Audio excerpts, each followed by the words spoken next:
I made the mistake with my own dog, Dave, where I said, I'll wait till the spring. He had congestive heart failure. We were told he had months, 6 to 8 months. And I said, okay, when it gets nice, I will take him out. I will do his photos. I will get him professionally shot. Like Ashley and I will do it. Yeah. And he died on family day, and I kick myself. Yeah. Welcome to the Woofi Show, the ultimate dog lovers digest. Meet your hosts, Brian and Magda, two dog lovers ready to help you be the best dog parent, unravel the mysteries of canine behavior, and keep you updated on the latest trends in the dog world. This podcast has something for everyone. Get ready for heartwarming stories, expert advice, and a lot of laughs. Hello, everybody. On today's episode, we have two special guests with us today. We have Becky and Ashley, who are professional pet photographers. So we'll let you guys introduce yourselves for the people who don't know who you are and kind of what inspired you to get into pet photography. Yeah, you bet. So I'm Becky and this is Ashley, and we run Forever Reflections Pet and Family Photography. We have been around for 10 years this year. Wow. Yeah, I couldn't believe it. It honestly feels like we just started. Yeah. But Ashley does the website, and every year she has to update the trademark. So she informed us. Yeah, she informed me that it was 10 years ago, and we started because just growing up, kind of when I was younger, taking photos of your pets wasn't really the main priority when you did family photos. It was the dog. The dog was in the corner. The best photo I have of my childhood dog Truffles is she's in the basement. She's got glowing red eyes, and I mean she's been. That's the 90s well, it's true. dog. It's like, be quiet. We're trying to take photos. And that's it. So and then I got my first Chihuahua. And I was obsessed with him. Yeah, we took him. I don't know if you remember Pet Cetera. One of the pet stores. One of the pet stores actually had a studio for pets. It was probably the first time I ever saw a professional pet photographer. I wish I could. Pet Cetera. Okay. Yeah, I've heard the name. Yeah, they haven't been around for a while, but they had a little studio set up in store. You could go in. The pictures were terrible, but it was so much fun. And then I grabbed a camera and started taking pictures of my own dogs. Yeah. Until they stopped looking at me. Yeah. Yeah, they saw. Oh yeah, you can only last so long of keeping their attention. Yeah, and facing forwards. Yeah, and it was like they're like, no, Mom, we're not participating anymore. So we started working with rescues, and then it morphed into this whole business, this whole side thing for us. Yeah. And Ashley joined. She's my assistant, and she is the pet handler. Okay. I was going to ask if you both take the photos or does one of you? Yeah, so I do the photos and the editing and the correspondence, and Ashley is our professional dog, cat, tarantula, lizard trainer, handler. Yeah, I couldn't do it without her. Yeah, well, and we were discussing that, Magda and I, before about even when we try to take photos of our own dog, like we need one person holding the treat or the toy, something to. So when we try to do all three of us, like, if we go for a trip, like selfie style or whatever, you can't. No. Like, I know this is for fun, but you can never get them to do what you want them to do. Absolutely. So you do need that. So that's really good. Yeah, we've worked together like we've been friends for 20 years. Yeah. And then we've been doing this for the 10. So we really work off each other. We don't have to talk to each other. We know exactly where the other one needs to be to get the shot that we need. So like, what inspired you to start taking photos for other people? Obviously, you started doing it just for yourself and your own dog, but we had friends ask, so they would see the photos I've done of my own dog, and then they'd be like, "Can you come do a photo of my dog?" And we'd start to do that. And then we reached out to some local rescues and asked if we could, maybe help them with their photos, because it's really important. That's true. Yeah. Yes. A good photo of a dog will help get it adopted. Mm-hmm. And it was excellent practice for us because we were exposed to a lot of different temperaments, a lot of different personalities and situations. We worked with, dogs who were in the shelter. We worked with dogs who were in foster homes. Yeah. So it really built up our experience. And from there, we ended up getting clients from the foster homes who had their other dogs. And then it just snowballed from there. I guess that's true, because it's not like a perfect situation every single time. So absolutely having not. that training and practice of, expecting the unexpected. And you have to. Yeah. You absolutely have to. It doesn't usually go the way you anticipate it going. Yeah. So why do you believe that like a pet parent should consider getting like professional pet photography? A couple of reasons. One, you want to remember your dog or your pet. Yeah. Rather, we do a lot of dogs. You want to remember your dogs. You want to, capture that moment in time. And then, like you were saying, to touch on, like when you're trying to do like a selfie, the three of you trying to get that photo, you need. it helps to have those family photos where you have somebody on the other side who can help you pose, who can help get you get your dog or your cat looking in the right direction and just getting a little bit more of a polished outcome. Yeah. Ashley, do you want to add anything to that?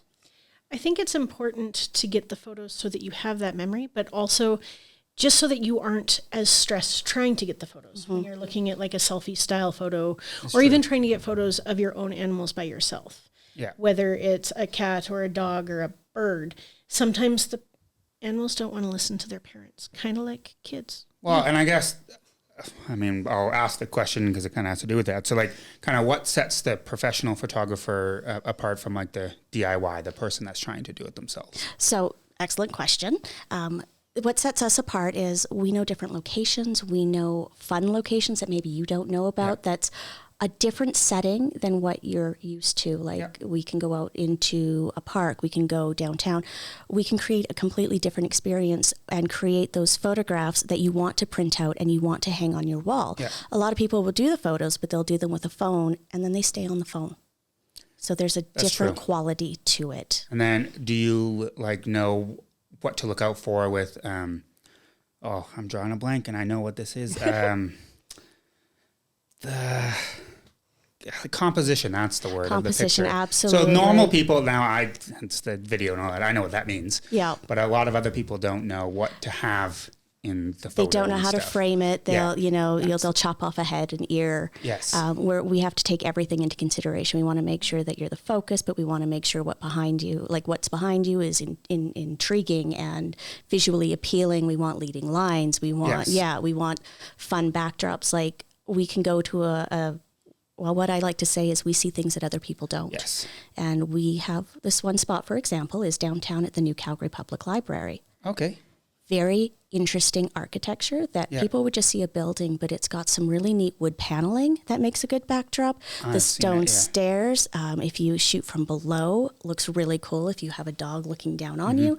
It's got gray marble walls that makes for a really neat, solid background. Yep. And then in the parking lot, there's a old brick building. And then you've got that beautiful red brick. Yeah, a bit more like rustic style. Exactly. So there's a lot of options for one location. A lot of options in one location. It's one of our favorite spots. It's so wonderful. It's literally library, wall, you turn around, brick wall. Yeah. And it looks like you've been to 10 different locations. That's crazy. And people just see a parking lot.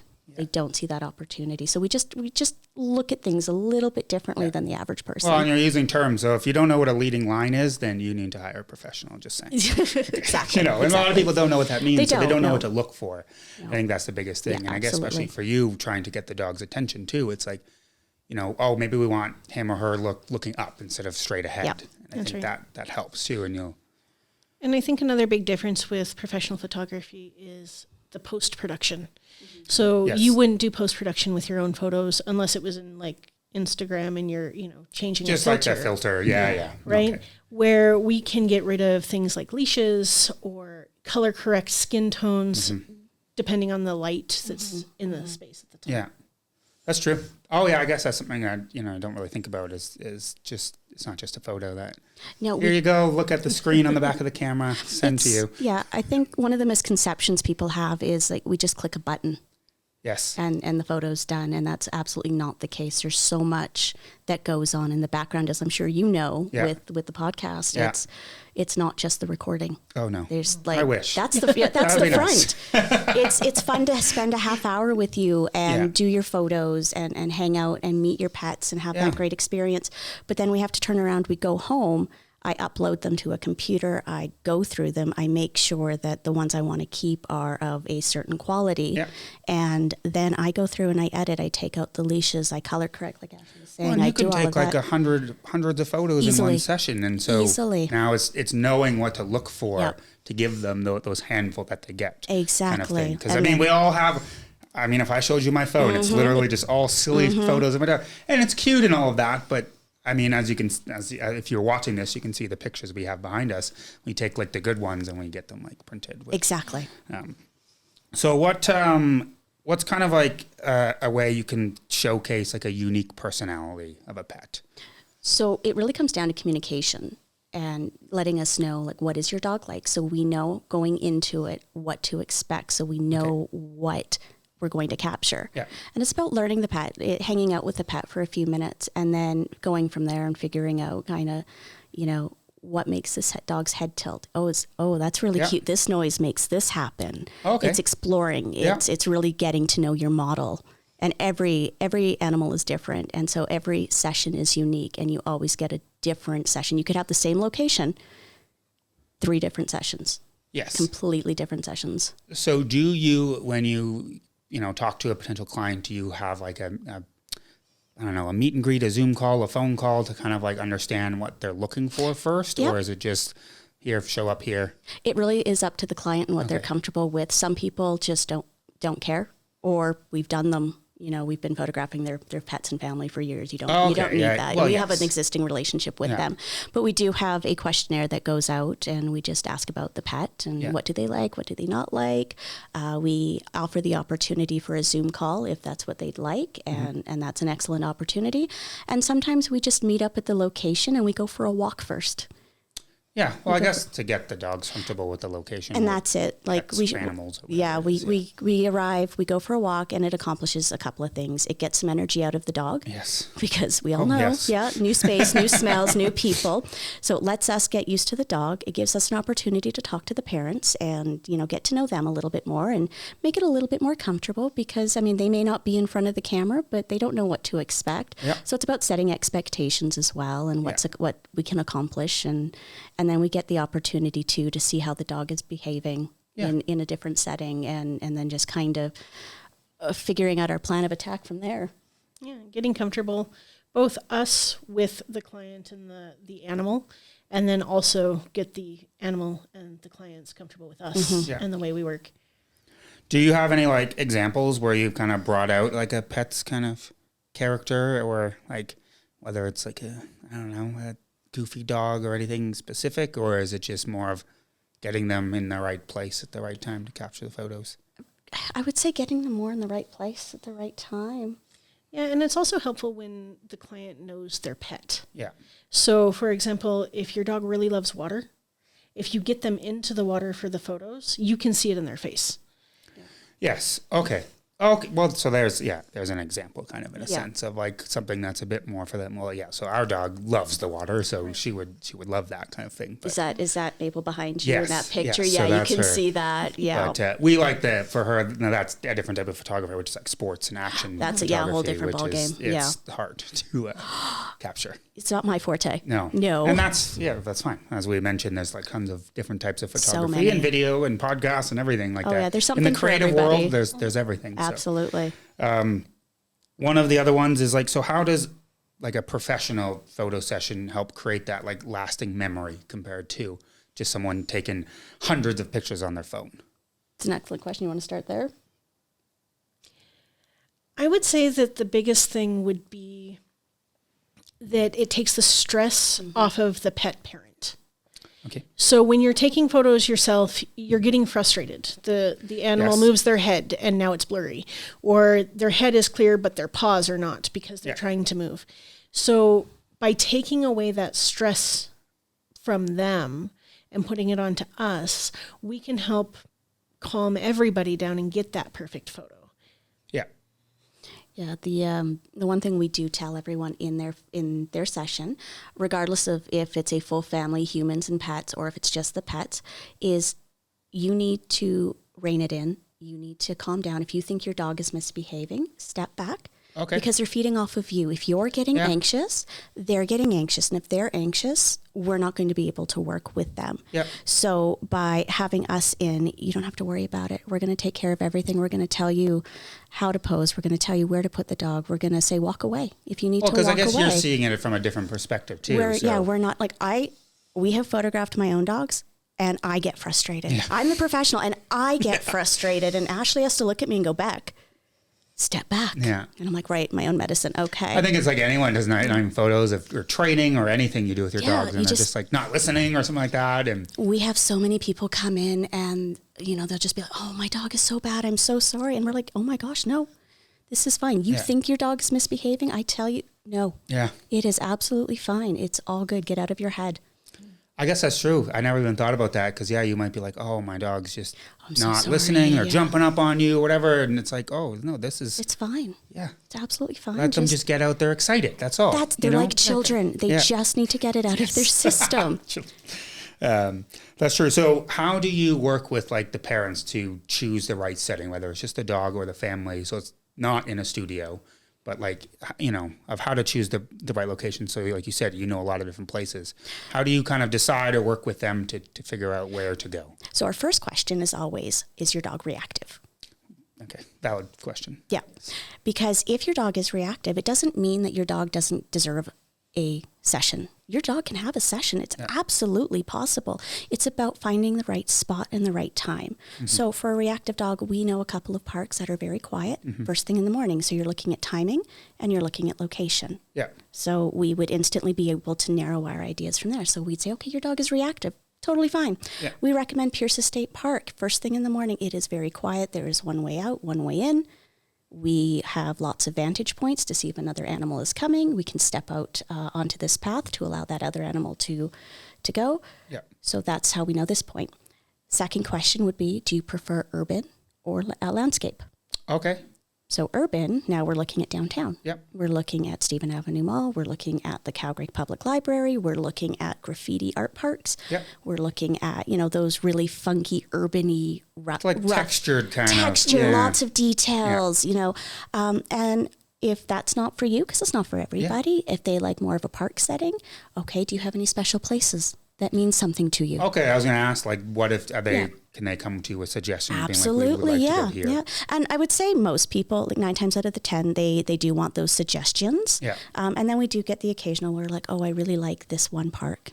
Okay, cool. Let me know the address. They've tried to do it themselves and it didn't go well. So they're like, let's come back with a professional. Yeah. So, and sometimes it's just in their house. Yeah. They want a photo of like the front of their house with their pet or anything like that so that they can remember that area. We did a beautiful, it was a rainbow bridge session, and those are, where the pet is soon to depart. Yep. And it was this beautiful session. It was July of last year, and we ended up doing it in the client's front yard.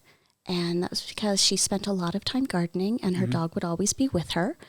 So that was the one place she wanted to remember her dog. Yeah. And so we put Holly, not Holly, I can't remember her name, but we put this beautiful baby on her bed and in front of the house in the garden. And the light was coming through because it was the right time of day, and it was just absolutely beautiful. So Holly was the client. She was able to have this beautiful photo of her dog in sunset in front of the house where she had that special memory. Yeah. So it really is just working with the client, finding out what spaces work for them, and if they need ideas. Yeah. I just got like the chills you telling that story. That was good. But it's true, and so it goes back to like the memory. So they'll remember that day as well. Yeah. With having you guys coming there and taking the photos and not just the photo, remembering everything beyond what's in the picture. What does this mean? Yeah. And it's the memory. It's that connection to what Holly did with her dog.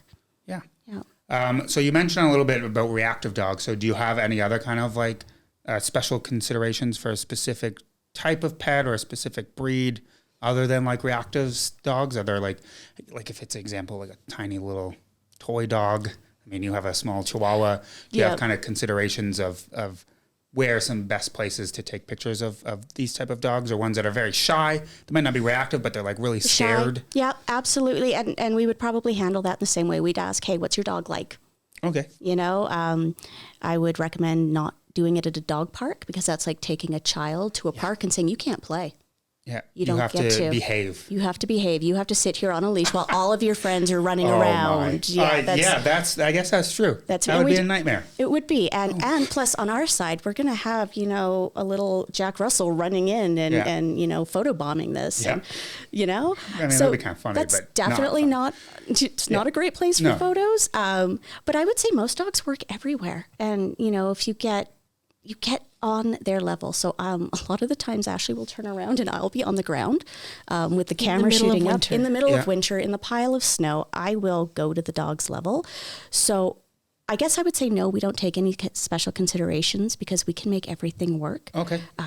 Even if it means I'm in the snow, yeah, and it's -10 and I'm wet when I go home and I'm cold for the rest of the day, like we will make everything work. Well, and you get different perspectives too. So if I'm going to use the library again with the steps. If I put a boxer on the step, it's going to look completely different than if I put a Chihuahua there. Yeah. And so I'm going to have to change my perspective and I'm going to have to go down lower so that I'm not shooting from above and that dog looks smaller. I want to be on that dog's level. And I guess it depends on the color of the dog too. I know with our dog, Maple, who's like, red, ginger, orange. Fall, although it's beautiful, she just blends in. Right but in. winter is like the best her time season. because they stand out. So I guess that's something else to consider, that someone might want to go to this location, but it's like your dog just gets lost. Gets lost in it. Yeah, absolutely. But even with someone like Maple, taking her out in the fall, you can still make that work. Oh, well, yeah. You just find colors that work not against her, but like are opposite. You're complementary. Yeah, exactly. So you can make all the seasons work, but there are definitely seasons where a certain dog might look better. Yeah, or certain areas. Yeah, as well. like a Dalmatian in the winter, maybe not. That's true. Yeah. Or like a black dog on a black wall. Do not discount that. No, Do you're not right. discount that. They look beautiful. No, that's true. Actually, now that as soon as I said it, and it just reminds me of even doing video stuff. Yeah, when we do our studios, so we kind of live in our studio for the winter because it's Calgary. We have the colored backdrops and. We will, if we get a black dog in, we'll be like, oh, can we put, your dog on a black backdrop? It's true. When you look at like product photography, they do that. They'll have like a dark product on a dark background or like dramatic. a light product on a white. Yeah, that's true. It's so dramatic. And people, they'll look at us. They'll be like, I don't know. They'll get lost. I'm like, well, and I just said it and then I kind of caught myself and I was like, wait, but see, people don't know that. They don't know. If I didn't have the training and if, we didn't do this, I would be like, are you, what? Yeah. Why would you put a black dog? You're not going to be able to see it. And then you show them. And then it's like, oh, wow. You look at like some of the most famous like human portraits that are ever done. They're just like black and white as well. And it's dramatic and it speaks on so many different levels. It is just so fun to do. Yeah. And it's challenging too. Like it is. It's getting the light correct. Yeah. But that makes it, I think, more rewarding. Absolutely. Yeah. Absolutely. So what are some ways that you kind of ensure that like the pets and the family members are like kind of comfortable during a session, to put them at ease if they're, they're in a new location, or I know you mentioned like going for a short walk and all of that, but like how do you make them be like, don't worry, we got things under control? Like, are there some ways we talk treats and we talk treats? I guess so. I'm surprised it took that long to say treats. Treats, yeah. Dogs love the treats. So if they're in a weird spot, most of the time they will take treats, and it's a good indicator if they're super stressed if they aren't taking treats. So if they come to a location and they're not taking treats, we know that we need to get down onto their level and try and calm them down a little bit further before we start trying to take photos. Yeah, usually if they're really anxious. Exactly. We see that. We don't just jump into the photos. Yeah. I mean, that's just a recipe for disaster. You have a dog who's having something shoved in their face. And have you ever had an experience where like you couldn't do the session that day and you've had to come back, or they've all kind of worked out? They've all worked out. Okay. This is just from your opinion. I would assume they all worked out. Like they seemed happy. Yeah. We have had a couple of studio ones because not every dog is suited to the studio. Okay. Yeah. The studio's an enclosed space. There's been lots of animals in there before. So lots of smells as well. Lots of new smells, a new location. Maybe there was a long car ride. Flashing light. Yeah, I was actually going to ask that, like how, to deal with the flash from the camera. What we tend to do is, so we'd bring the animal in, and Ashley will sit. We have a little stage, and Ashley will sit on the stage and start feeding treats. While she's feeding treats, I will go behind the light and I'll start flashing it as she's feeding treats. So the dog has that association, treat and flash, good things. So it's like you're training them. We're basically, Oh. I never thought about that with the flash. Trying to make them comfortable with it, and if it absolutely cannot happen, like if the flash is just too much, because it can be scary, we'll turn off the flash. We'll just make it a solid light, and we'll work around it. Okay, well that's good that's to hear that, because then at least people knowing going into it, they're not like, okay, I got one shot to make this work. And a lot of people think they think that, and we're it's getting them comfortable is just a lot of talking and explaining what we're doing and, just building those relationships so that they're having fun. So we'll ask a lot of questions, how long have you had Maple? Yeah. What made you get this breed? Do they get along? Like, do you foster? Yeah. Nobody likes to, even owners and humans don't like picture take. We all relate it to like school photos and stuff. There's a reason I'm on this side of the camera. Yeah. Yeah. I don't want to be on the other side. That's true. No, no. Yeah. So I guess, it totally makes sense. And I think and I guess that kind of leads into the next thing about the human side of it. But like, so how do you approach like capturing the special bonds between like the owner and the pet? We hate posed photos. And where I say posed photos, where it's like, I look at Ashley and I say, okay, smile. Yes. You don't get a real smile. You get the Chandler Bing face, right? Like no one looks good. So what we tend to do is we get them into position and we say, okay, talk to your dog. Tell your dog she's pretty. Tell her she's a good girl. And then you get that, you're such a good, and then you're getting that mid, you get to see that connection because at that point they stop seeing the photographer. They're just having a moment with their dog. It becomes more documentary style in that case. So they tend to forget that we're there. I guess because it's not the dog that's the problem. It's the humans that are the problem for that. They're trying to make sure everything's perfect or like, a dog has never told me they look fat. That's true. Yes, I guess so. Yeah. That's interesting. I never thought that, because we've seen some of them, and you think of like family photos with kids. They're all just posed. Yep. Everyone said, you turn a little bit this way, move your face this, you know what it's like school photos and stuff. I didn't realize that people do that with their pets and just make it more of a, just pretend we're not here and have fun with your dog. And if they want a post photo, we're happy to do that. Absolutely. Okay. And the best part is so when we do the post photos, we need to get the dog to look at us. So oftentimes I'm throwing treats or squeaking balls or throwing balls or dancing like a weirdo. She does dance. Whatever it is that I need to do to get the dog's attention. And we'll make a joke with the humans in the photo not to look at me. So then it makes it super hard for them. And they're giggling. And they then stop paying attention to the camera because they're trying not to pay attention to me. And you're behind the camera, obviously. Right. So what would they be? I mean, I guess the next question now, like specific poses or techniques, but like for that example, what does the human do for that? They look at the camera. Oh, okay. So we tell them to look at the lens or just above the lens.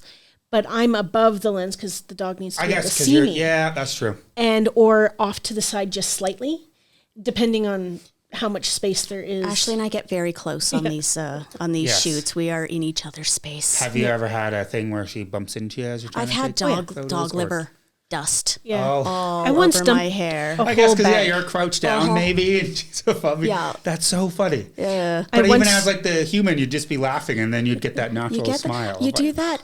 Exactly. And so like we'll pose and then we'll be like, okay, look at each other. And then it's really awkward because you have to look and then they start laughing. Yeah. And it's like, okay, look back at me. Look at your dog. So we're constantly having you look at different spots. Yeah. So you're never just going to be sat there looking at me directly and it's not going to be awkward. And if we're having issues, if it's getting really awkward, we'll be like, cool, go take your dog for a walk. Hold hands, go down there, we'll call you back, and you walk. And now you've got these beautiful photos of you walking with your dog, which is what you would do, which is another memory. So I guess that helps with memories more like natural than just natural. The poses are great. Like I love getting people crouched down with their dogs. Like when you have a bigger dog, crouch down, put yourself on the same level. Don't be up and don't have your dog down because your dog isn't the center of the photo anymore. Your eye is drawn up. Funny example of that, we went and got just like Santa Claus photos at that place. Well, it doesn't anyway. And so it's free with your dog, and so we brought her in, and she just sits on the floor, and the Santa's sitting on the chair, and you can just see like just below her like neck kind of thing. That's it. Because she's so, and it's so funny when you look at the whole picture, you wouldn't even know there was a dog in there. Exactly. But it's like, but it's just a silly experience. Photo. And didn't pay anything for it. It was just kind of dropped in. No, that's fine. Those are fun. But I know what you mean, and you look at it and you're like, oh, why wouldn't she just sit on the bench or something like that? Yeah, it's about bringing the humans and their pet to the same level. So I would not put a chihuahua on the ground with a family. Where's the dog? Yeah. You can't find the dog. That's true. So I will say, pick the chihuahua up. Yeah. Here you go. Here's Fluffy. Like, Yeah. Right Have you there. ever done any like unique photos where the dog is doing like something like I'll use the word like a trick, or like standing on their back or something like that, or like doing that cute thing where the human's sitting and they can do like a selfie where they put their paws over? Do you ever like do that, depending on the dog, obviously? Oh, yeah. Like if you tell us your dog has this really incredible trick, we'll get it on camera. Okay. And that goes back to... those are like different ways to pose instead of just sitting next to you or whatever. And you've got so it goes back to knowing what your dog can do and knowing your dog's limitations. If your dog cannot do the selfie thing, don't force your dog. No. That is not the time. Well, you'll waste your whole session just trying to get them. Absolutely. And that's not who your dog is. Yeah. But if that's what your dog does, awesome. Like we just did a dog, Gunther, and his dad has been training him how to do that. So we were able to, get that going. And you could actually see the cue when Ashley sat down and she said, I can't remember what you said, but Gunther tried to do the selfie thing with her. Oh, yes. But if we know your dog can do this trick, cool. Yeah. Well, tell us, because that's fun. That's something different, and we will get that on camera. And it's a memory for you and your dog. Those are the type of things you do with your dog. Exactly. We photographed Daiquiri, and Daiquiri is a very famous dog. He's been on America's Got Talent just before the pandemic. And I might have seen them. He was on. I think he was in Crufts last year. It was Crufts. He actually made it into Crufts, and they did a dancing routine. Okay. And, And he is a very special dog, very talented. And so we've had the honor of photographing him a couple of times and just getting to watch him do all of these tricks that he knows. And like that was a completely different experience for us because he is trained to the nines. Yeah. Like it's just incredible. And we actually got special permission to go into the Devonian Gardens. Like you don't just show up to the Devonian Gardens with your dog. No. We had special permission, and we've got photos of him playing the piano. We've got photos of him, walking down on two legs, down the garden, and it was the coolest experience for us to be able to see a dog that was that's unique to do that. So Maple actually tomorrow we're going to Super Dogs. So she has her very first session of kind of trying it out and seeing how we both like it. So, and the things that these people can do with their dogs, like, we're just starting with her. So she's going to go have like a kind of try it session with them. But to be able to capture those moments, and I guess that's where you tailor it to the owners. It's like, my dog, we do these type of things. So I don't want a boring, static, us just sitting there photo. Like, that's not our life. Let's go and do something. And it shouldn't be your life. Yeah. Like even Maya, she has an up command. And so she'll jump up on things. Okay. And look over them at you for a photo, or jump up onto a wall and take the photo from there. She's never really on the ground. No, she's not. Yeah. We have another guy, Rocky. He does parkour. Oh, nice. And so his owner, Joe, will be like, Rocky, up. And we've got this amazing photo of him downtown in Chinatown. It's one of those pillars that has the ball on top. Yep. Rocky's on top of that because he could jump up and he's balancing. Dogs that can balance on that's crazy. Yeah, so as long as we know, we can incorporate that. Okay. But it really goes back to if you don't know, you can't do it. That's true. Communication. Let's learn about your dog. Yeah. Know your dog, know your dog's limitations, but also know what your dog can do. What do you do? So these question answers are all good because they kind of transition into the next one I have quite often. So do you have a lot of clients that kind of request specific themes or want to incorporate like personal items in photos? Oh, absolutely. Yeah. One specific case is we do Christmas mini sessions. So we've got a Christmas backdrop and we offer them at their reduced rate. And they're just like little memory makers is what we like to call them. And one of our friends, she had lost 3 of her senior dogs in a year. Like she had a pretty traumatic year, and she had gotten a new puppy. And for the Christmas photos, it was the very first time she was bringing her little guy in, Frank, and she brought a picture of her old 3. So there was a way of incorporating the old generation with the new generation. Yeah. And, that was really special. We've had a couple of those where, a former pet has been included in some way, and that's been meaningful and very emotional sometimes. Yeah. Absolutely. I couldn't do that. It's hard. And we get close to our pet, to our clients that we see, so it's special. Yeah. There's ways to make it special and just incorporate that. And this year, Giselle even brought Bo in and put her old dog's like hats on from the past, like when they had worn Christmas hats and things like that. So that's how she brought them into the photos. Like a passed down thing. Yeah. That's actually really interesting. Yeah. See, these are all ideas that I've never thought of. I'm sure lots of people listening or watching this never thought of, and it's kind of getting their brains creative brains going. So now, oddly enough, with that once again leads really good in the next one. So for the pet owners that are considering a professional kind of photo session, what are some ways that they can prepare to get like the best results of their sessions? Absolutely. So what we recommend, is letting us know. All the communication. Often we say, go take your dog for a good long walk beforehand. Get some of that energy out, especially like when you get the younger dogs who can go for blocks and blocks and blocks and blocks, and they can still run a marathon. You want to try to get those that energy out. Yeah. And then we need to know if they're treat motivated. Okay. So if they're treat motivated, don't overload them on treats before. Well, yeah. Because, we have some clients who won't feed their pet breakfast or dinner, depending on what time we're doing, to make their dog a little bit more focused because they're hungry. And then, we've had some people feed their dog dinner while we're doing the photos, feeding little bits of kibble. Dog, Maple would drool. If we didn't feed her a meal and had treats, she'd literally be drooling, waiting. We get lots of drool. We edit that out. I guess so. Yeah, that's true. We always thought it was funny that. Sometimes we leave them in. Yeah, sometimes we do. I guess, depending on if that's a normal thing that the dog does all the time, that's their personality. We have a lady who brings her 5 Rotties to us, Scotia, and her, oh my goodness, we just did her 13th birthday photos last week. Scotia is a drooler. Scotia river runs. It is pretty intense. And we did her at Christmas time, and she shook. And literally a gob of spit is on my ceiling. It was that Beethoven's movie or whatever from a long time ago. When, exactly. When they're full of drool and but I guess that's cool because that's the type of dog they are. So it's that's who they are. Incorporated, but other dogs, it's what is that? Something else I'd recommend is don't get them groomed the day of. No, or the day before. Or the day before. Oh, okay. So How many. come? We've had a lot of people who have had their dogs groomed, a couple of days leading up, and the dog does not look like the dog anymore. Okay, that's true. We had a little Shih Tzu growing up as kids, and the first time we got her groomed, I was 10 years old, but I was like, what is this? Yeah. This isn't my dog. I was so sad and upset because, I was just a little kid. So, I guess, they don't especially look like if you themselves. don't do it regularly. Right. You think in your head, it's a good idea. I'm getting professional photos done. I want my dog to look the best. Let's go to the groomers and get a haircut.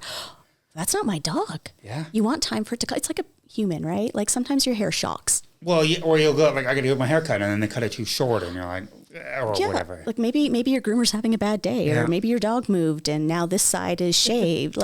There's so many. Interesting. You can't control that, And so we've had people call, and they'd go, Becky, I know you said not to do it. I did it. Can we reschedule for a few weeks from now? Because, my dog does not look good. So you want time. You want time in between that groom, a week, maybe 2.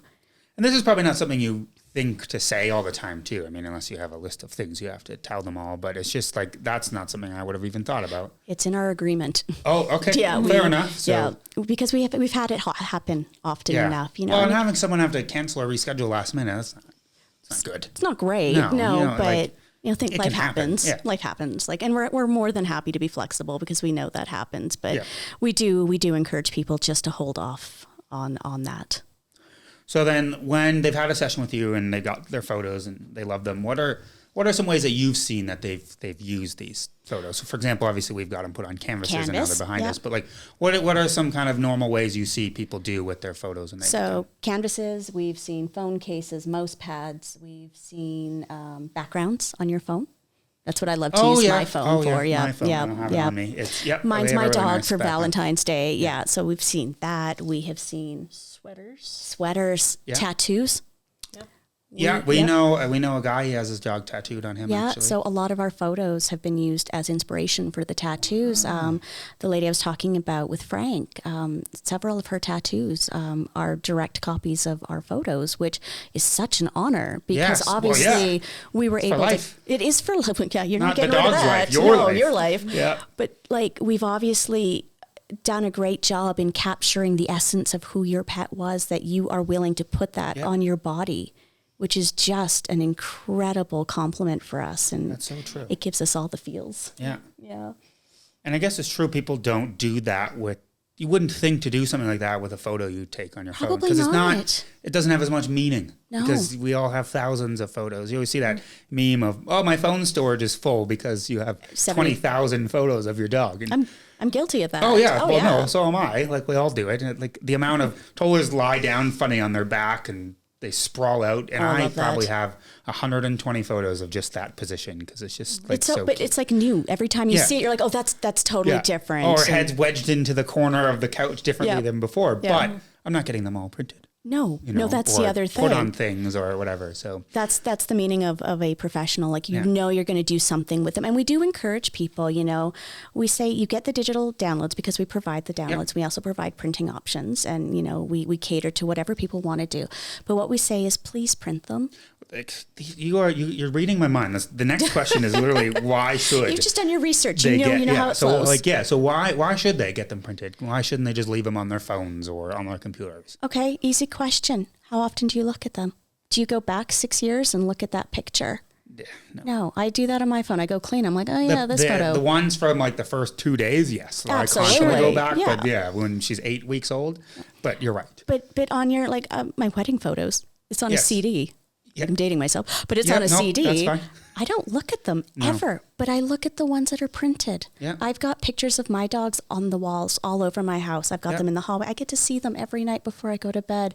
I get to see the dogs who I don't have anymore. They're hanging up in my front hallway, and, you know, it's a talking point. People come into my house and, oh, who's that? Oh, that was Dave. Yeah. Dave was my favorite. Like, Dave was my Chiweenie, and, you know, and it's just a great way to just keep bringing back those memories, and you smile. You smile when you see them. That's true. You know, and yeah, it looks great on your phone, but you don't see it every day. That's true. Yeah. And then do you kind of like suggest other like options? Like, I know you said there's all sorts of weird things. I'm not saying we've done some things where we've had, when we like sell some of our products at markets, we get the dog's paw print, like the Pet Safe ink, and people get them printed on, sweaters and stuff with their name and all of that. And they love it. Oh, it's so personal. Yeah. It's not a generic dog. Like, you can go to Winners and buy a print of a dog. Yeah, just the ones that the pre-made ones in the frames that are like the placeholder images. Yeah. We've seen that so many times. Like, oh, this placeholder image is a toddler. Like, this is so funny, you know, but it's not. It's not your dog. You throw it away. It's not Maple. Right away, yeah. Yeah. So I guess that's interesting. And then, so you guys obviously offered pretty much depending on what they want, you can and there's like so many different products you can get, and there's different types. So you've got your canvas, there's fine art, and then there's another one that's more of a shiny metallic. Oh yeah, like like metal or aluminum or whatever. I can't remember the name off the top of my head, but I know they're really nice with me doing like landscape photography. I was looking at it with that. Yeah, so it's, you know, we give our print release with our photos, and we say, you know, because we're very considerate of cost, and pet photography should be affordable, and we're happy to help walk you through it. But you need to know what you want. Yes. So if you go and you order a metal print, not knowing what a metal print looks like, where you're going to put it, where you're going to put it, you know, so we can walk you through. We can make mock-ups of a living room and say, okay, here's what an 8x10 is, because you think in your head an 8x10 is big. No, it's not. We sell 8x10 like art of dogs, and but to the average person, an 8x10 should be big enough. And then you get that 8x10 print, and you're like, and I'm guilty of it myself. You get it home and you're like, oh, that's actually not we want to get all. a really big one of Maple, like a 20x30 or even bigger than that for. See, and so if you ever were to get a session, then you would tell your photographer, like, ideally, end game, this is what we're looking for. Yeah. Here's what Maple is really good at. Yeah. Here's what our vision is. Well, yeah. So, and I think that's something that people need to keep in mind. It's like, cool, you can get one photo and that's awesome, but it's nice to have a story. So for what we want, because she's a sport dog and does so many sports, we want a different photo of like an action shot of every sport she does. So one for agility, one for flyball, one for, and so then it's like, this was her life. So one photo, that's great. Of course, it's a memory, but like if you can find ways to tell a story throughout your house. See, like, and already for like what your idea is, what I would say is, okay, then what you want to do is get one of those really neat canvases that work together. So like it's one picture. Yeah. It's split. But you have out. that little gap in between. You've got the gap in, like how amazing would that look? And we don't have the there's photos Maple. yet, so we well, haven't no, figured but like that out. when But you do it, like I can picture it in my head, like how incredible that would look. And so hiring someone like you, so you have that vision and you instantly, know that kind you can of go, thing. okay, cool. Here's what you want to do, and this is the kind of, you want to shoot more portrait than landscape, so you can get, when you go to print, you have Maple in the center, so that's an excellent idea, and by communicating that, you're going to get exactly what you want and end up with this incredible art piece in your home. Yeah. I'm not a photographer. Get your photos printed. I'm not even joking. That's like the number one thing, especially like you said, in the age of everything digital, nobody's looking again. Nobody's looking. No one's and I looking. mean, it's another reason why you want a professional photographer, so that they can use the correct tools so that you can blow up the pictures into those sizes. Yes.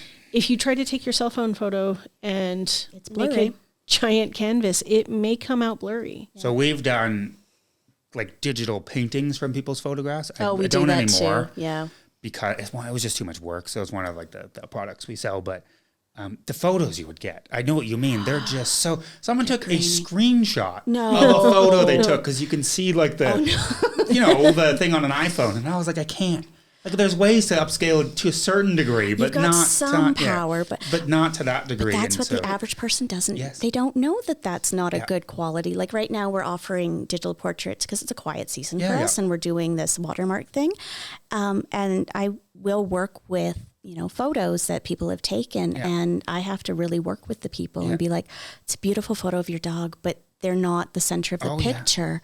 So if I blow this up, your dog is going to be blurry. Yeah. And when we shoot photos, and I'm sure, when you've done your product, like when I photograph, I make sure the focus is on the eye of the dog. Yep. Because Well, then it's the same with humans. It's When the you same with photograph humans. you put the focus on the eye. Yeah. But if you're not paying attention, or if you really don't have that knowledge, you might have the desk in focus instead of the dog. But because it's on a little screen, you don't notice it until you blow it up. And then suddenly your dog is fuzzy. And depending on how big you want it too, and you spend all that money to blow it up and get printed and it arrives and you're like, gosh.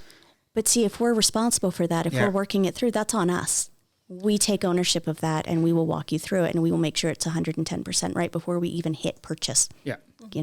So how do like the owners or customers or clients normally like react when they see the photos you guys give them? What are their reactions? Is it like excitement, joy, tears? All of the above. Yeah. It really is. And it also depends on the type of session. Yeah. So if we're doing one of our super mini events with a theme, it's a lot of fun. Everyone's having fun. It's, oh, wow, this is great. And we'll show like little previews on the back of our screen. So you get an idea of what you're getting. And, we'll send out the galleries and we'll get emails. Oh my gosh, that was so much fun. That was great. Where we get the tears is with the Rainbow Bridge sessions. And, when it's a sadder occasional, more somber occasion, that's when, all the emotions kind of come out and that. So, but normally it's fun. Normally it's a lot of fun. And I will say sometimes we even get the happy, so excited during the session. Mm-hmm. We'll do something, either bring out a prop for a dog or pose them in a certain way. And you'll just see the client's face, the parent's face, so excited that we thought of something different, or it's the cutest thing they've ever seen. Yeah. And I don't see the faces. I hear the squeals because I'm photographing. But I guess that's true. You hear the squeals, and I have them like say they're behind you or something like that. Yeah, Okay. yeah. It's so much fun to hear. And then like if Ashley's doing something really silly to get the dog's attention, I can hear like how much fun the family members are having. And we'll have people come for multiple sessions, and they'll start bringing other family members to come be in that experience, because it's not just about the camera and the dog. It's the experience and how much fun they're having. Well, like you said, you can take a photo yourself. Exactly. We're providing an experience, not just a picture. So I guess this probably ties into like the Rainbow Bridge when you were talking about. So why shouldn't people wait? Why should they not wait till it's too late and they just have a photograph of their dog? Or if they're too old, like why should they get it done sooner than later? You want to remember your dog in the good time. I keep saying dog, 'cause that's the majority of what we do. This is a dog podcast. This is a dog podcast. Yeah, okay. But you want to remember your dog happy, not sick. Okay, that's so true. It's we've done sessions, and we know going in it's a Rainbow Bridge. We get contacted. I'm about to lose my dog. He's got cancer, and we'll do the photos. It'll be a beautiful session. But what we'll hear back is, well, my dog looks sick. It's like, well, I know, babe, it's because your dog is sick. Yeah. Like, I can't change that. Mm-hmm. And, you know, I'm glad you have that memory, but is that the memory you want? I made the mistake with my own dog, Dave, where I said, oh, I'll wait till the spring. He had congestive heart failure. We were told he had months, 6 to 8 months. And I said, okay, when it gets nice, I will take him out. I will do his photos. I will get him professionally shot. Like Ashley and I will do it. Yeah. And he died on family day, and I kick myself. Yeah. We've had it where we've organized a Rainbow Bridge session, and literally the morning of, I've had people call me and say he didn't make it.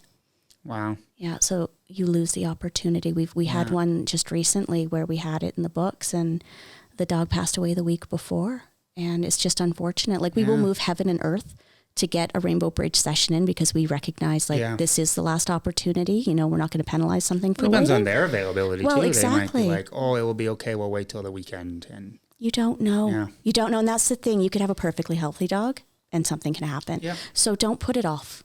Like, just invest in it, invest in that memory. And hey, maybe you get to do 2 or 3 sessions over the course of your dog's life. And I'll say, it's never too late. If you want photos, get the photos. Even if your dog is sick or has a lump or a bump, still get the photos, because you still want those memories. Well, something is better than nothing. Something is, absolutely. But if you have that opportunity, just do it. Have fun and get that memory while you have the opportunity. I mean, even this summer we had a photo session with a couple of dogs.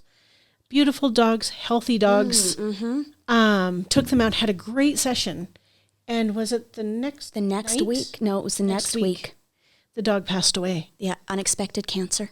They took him in. I mean, it does happen. We know. It absolutely. You don't know. You don't know what you've got. And we were what was interesting about that particular session is one of the dogs was sick. It wasn't the dog that was sick that passed away. It was the brother. Yeah. And we were just shocked. We were shocked. We were. Yeah. And the daughter, cause it was a gift from the daughter to her parents, and she actually reached out and said, they just want me to tell you how grateful they are that they were able to get this, because these are the last photos of their dog. Yeah. And we actually, that picture, it's kind of spooky. We found this incredible spot in Pierce State Park. We were doing a walk, and it was by a little waterfall, and the way the light was coming through, we put the dog kind of there. You had the waterfall, and then there was a beam of light coming down on the dog, and it was just stunning. And then we found out it was that dog that that had passed. So now they have this beautiful photo, and it's kind of like the legacy photo. Yeah. Like, this was my dog. That's crazy. I mean, everyone knows of, and not just with pets, but just any photos of the ones that are just they were just perfectly magic. Captured. Yeah. Right place, right time, right lighting, right pose, whatever their dog's doing. And it happens, but they won't happen if you don't get out there and do it. Try. Yeah, and if you don't want to hire a photographer, cool, but take the pictures. That's true. Take the pictures.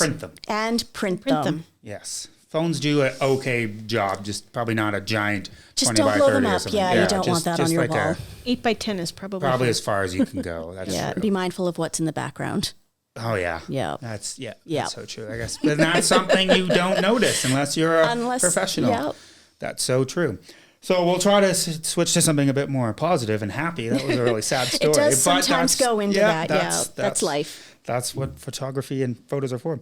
So do you participate in kind of like local pet events, or with other local businesses to do sessions or things like that? I know you were mentioning something at the start, but we do. Go into that. Yeah, we are very lucky to have such an incredible pet community here in the city, and work with businesses that are very dog focused, and they want to team up. So 2 businesses we team up with quite frequently, 3 businesses I should say, Doodle Dogs and Pet Value, Shaughnessy, and Central Bark.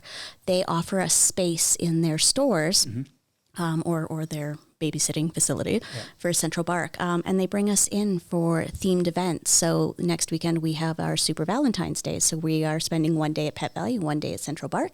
And we do quick little 10-minute sessions. A drop-in kind of? Drop-in. We recommend pre-booking, but we do walk-ins. They're $20. You get a digital photo, and they're just a quick, fun little memory maker. Like, you don't have to do a large investment. You get a cute little photo, and a portion goes to to a rescue or a foundational parachute for pets. We change it up to support all of the different rescues within the city. But we do that for Halloween, Christmas. We do a Valentine's Day, and we do a spring, and generally at those 2 or 3 locations. Okay. And they're fun. They're just fun little events. Yeah. We bring in our backdrop. We bring in our studio light, and you get a little taste of what it's like. I guess that's good, and that's maybe for people too that might not have the budget to do a big, huge family session, or they don't know if they want to, and then they do this and be like, "That was amazing." And it's a great way for us to introduce ourselves to new people. Yeah, and we have a lot of comments when we're like in the middle of Pet Center or Pet Value, and they go, "I didn't know pet photography was a thing. I've had a dog my whole life. Didn't know this was a thing." I guess if you're not in that world, you don't know. You don't know. Like, we're in the crazy dog world, so we know. We're all immersed. We see them all the time. We think it's common sense. Yeah, like, duh, of course there's pet photographers. And like, there's something for everything for pets. Yeah. But I became very good friends with one lady. She hired me for a Rainbow Bridge session. She found out her Doberman was sick, Luca. And she said, when I found you, I just found out that Luca was sick. And I had no idea that pet photography was a thing. And so now she's got her 2 new Dobies. We see them for everything. Yeah. They come for all of our little events. And so that's, a great way for people who don't know about pet photography to get introduced. Especially at local businesses, because they're there not for the photography. They're there. And they might not book a session, but they drop in. They saw that, oh, wow. We'll have so many people go, "How long are you here for?" Yeah. Okay, I'm going to go run home and I'm going to get my dog. Yeah. Is that okay? And we'll see them and they'll come back. And then we've made some new friends, and we get to hang out with some new furry animals. And it's not just dogs who come to those events. Yes. Yeah. Oh, of course. Yeah. We've seen a monitor lizard at a store for one of our events. For a Halloween event, we had this beautiful Gothic chair. Yeah. The mom found out on Facebook, brought him in, and she called ahead. She's like, "Can I bring him in?" And fair enough question. You don't normally see a monitor lizard. And she brought him in. And oh my gosh, he was beautiful. And he's like sprawled out on this big Gothic chair, and his nails were massive. And, and then it's fun for the people in the stores too, because how often do you see a monitor lizard out in public? So it's good entertainment for everyone at these little events. I think too, it's a good place for people that are unsure of whether their dog can handle a session. If they're nervous about having a session, they might come to the store or Central Bark or whatever and try one of the mini sessions and see if their dog's even interested in sitting there. Yeah. And most of the time I'd say they're shocked. Yeah. Because we get the dog to sit or lay down and take the photos, and they're like, "Oh, so do you guys do this outside of stores?" Mm-hmm. Yeah. We get that question a lot. Yeah. Okay. So that's not just a thing that you do. Yeah. Well, I know that, but some people don't. Yeah, some people think that we just set up for, Christmas and Valentine's and like the themed events, but that's our winter gig. Yeah. Well, here in Canada, it's cold. You don't. Like, you get the occasional one, family who really is like the outside is their jam in the wintertime. But, come summer, we're like, yeah, absolutely. We're outside. We're doing photos. Like, we don't see the inside of the studio until September, October. Yeah. So it's a great way, like I said, for them to get introduced. And it also gives back to the community when we're donating a portion of each of the $20 sessions to a local charity. It kind of keeps everybody, it's win-win-win for everybody. Of course. We get to meet your animals. We get to have fun. We get to introduce ourselves. Kim at their stores, they get new people into their stores. Yeah. You're interested in introducing people to a new business, and then a rescue gets to benefit from a donation. Yeah. So we love doing them. They're so much fun. Yeah. No, that's awesome. Last, I guess, question, and you can both answer this separately. So what is like one key message that you could tell someone listening that like is the value of getting a professional like pet photos done in a session? Like, what is like the biggest value? I guess, Becky, we'll start with you. Memories. Honestly, we keep touching on it, and I'm always brought back to Dave. Yeah. I regret not getting it done. And I think had I taken the time and done it and not pushed it off, that would have been amazing, because then I would have this incredible photo of Dave that I could do more with than just have on my phone. Yes. I could do so much more. He could be hanging up in my house. He could be hanging up, where people could see him. Yeah. And I could see him all the time. Yeah. Yeah. I think for me, that would be like the big, like high quality memory. Yeah. Yeah. Do you have a different one? I mean, you can say the same No, one. I'd probably go with memories as well. And I think part of it, Becky touched on at the beginning. We're so used to having pictures of our animals from so many years ago where they're in a corner with red eyes. You can't really see the animal, and you really only have your memory of the animal. And nowadays, our pets are kind of like our children. Oh, they 100%. 100%. Don't worry, she is our child. Yeah, exactly. I've got 4 of them. I understand. And I don't have any children. I have cats, but they are my babies. And I want to remember them the same way I do nieces and nephews or other family members. Like I want to have those pictures so that I can look back, or I can put them up in the house, or just, when you're having a moment and you miss that one animal, you can go back and look and remember the good times as opposed to... Well, yeah, their life is not as long as ours, unfortunately. No. So that's very important. I think more and more people are having their pets, their cats, their dogs as children. Absolutely. To be honest. Definitely. We're like that. We find people like that, to be honest. Yep. One of the reasons we started the podcast was to help educate That's the fabulous. pet parents that don't know that these things exist. Yeah. So that's awesome. We talked about a lot of important things. The most important thing about this is get your photos done. Please. Just do it. Print them. And print them. Yeah. Print them. Yeah, we are so lucky in this city to have such a wide variety of different experts, like with the dock diving photos and stuff. So find someone who suits what you are looking for. Yeah, because like do we your said, homework. like not everyone does everything. Not you know? everyone does everything. I can't do action photos. I try, I can't. Yeah. But I can recommend people who can. Yeah. So maybe, if you reach out to us, tell us your vision. If we can't do it, we're going to be honest with you and say, you know what, that's not something we're familiar with, but I know photographer X, Y, and Z. Reach out to them. And we are so blessed in this city to have such a great community of dog photographers.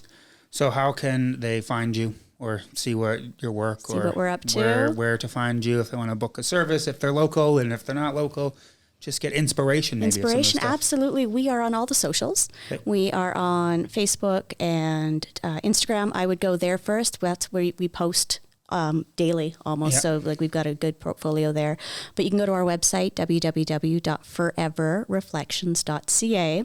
We didn't think about the name 10 years ago when we started. So, fur with a U. Yeah. And then you can email us, call us, but I would say Facebook and Instagram. What's the Instagram? Is it Instagram is forever Yeah. _reflections. I'll have them in the comments Beautiful, yeah. section or the You don't have to listen to me talk, yeah. Because it's hard to. It is hard, to yeah. remember and try to type it out. Yeah. So we'll put that in there. That's awesome. Well, thank you both for coming. Is there anything you want to add or say to the world out there? Any final words or? Just what you've been saying, get your pictures done. Just get those memories recorded and print them. Yeah. Yeah, absolutely. Awesome. Thanks for having us. Yes, Yes. we've had a lot of fun. Yes, that's It's been excellent. great. I know. I mean, I'm an avid creative person myself, so I love having photographers on or other people because I know the power in it. So You're an advocate. yes, Yeah. I'm an advocate. Yeah. So I will. You see the value. But I won't do them. I won't do them. Like you said, it's not something for me. Yeah, everyone's got their own thing. Yeah. But so once again, thanks for coming. And for those of you that are still here, don't forget to like the video. If you're watching on YouTube, subscribe on YouTube. If you're listening to it on the audio version, then follow us and rate it. That would really help us out. And we'll see you all in the next episode. Bye. Thanks. Bye.